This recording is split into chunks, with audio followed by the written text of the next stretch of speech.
Thank you, and pleasant morning to all of the citizens of Grenada. Again, let me thank the team that is with us here at NADMA and who stayed overnight to continue monitoring the hurricane and the impact of the hurricane on Grenada. I want to thank all of the shelter management teams that are in place throughout the length and breadth of Grenada, Carriacou, and PT Martinique.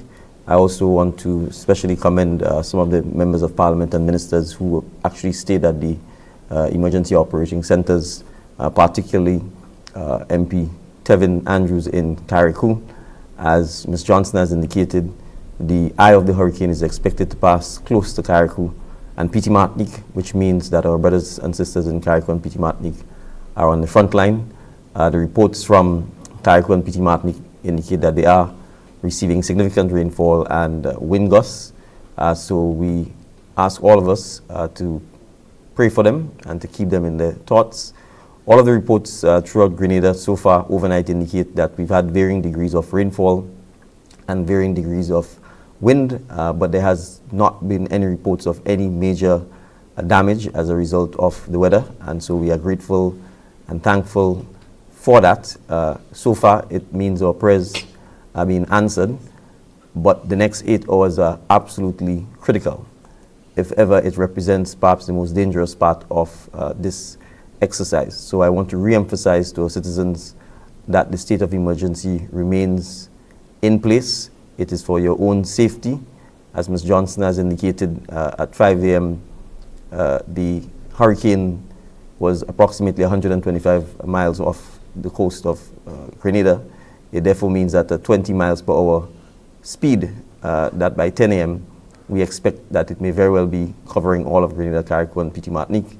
And so the next 8 hours are critical because we expect significant rainfall, we expect significant wind and wind gusts, and we expect significant storm surges. If it does not happen, of course, we will all be thankful and grateful, but we will not know this until the next 8 to 10 hours. So the state of emergency remains in force, except for permitted persons who are working in the emergency security services and other services that are exempted under the emergency pause regulations. All citizens are expected to remain inside.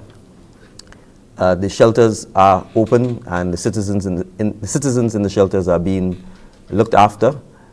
So far, things have gone well. We only have 3 or so minor reports, 2 health-related, and 1 some unruly and threatening behavior, which has been dealt with by the police. Blankets and other sleeping materials were provided where needed overnight. We are getting timely updates from the shelter management teams. The Government Information Service, subject to the weather, may be visiting some of them to provide further updates to the public. So again, we want to re-emphasize that the next 8 to 10 hours are absolutely critical. The state of emergency remains in force. We will continue to provide timely updates to the citizens of Carriacou, PT Martinique, and Grenada, and we want you to continue being watchful, prayerful, and remain prepared. If there are any damages or loss suffered during the next 8 to 10 hours, NADMA and the various teams will ensure that we do all in our powers to quickly attend to those instances. We will ask our citizens to ensure that they continue to charge their mobile devices and so on in the event the power goes off, so that you can continue communicating after that, and to report any instances of loss or damage, landslides, storm surges, or flooding to NADMA. So again, overnight, no major reports of any loss or damage. We continue to monitor the storm closely, and we will continue to provide you with updates as necessary. Wishing all of us Godspeed. Thank you. Thank you, Mr. Prime Minister. And of course, we will continue to share information as it becomes available and as often as possible.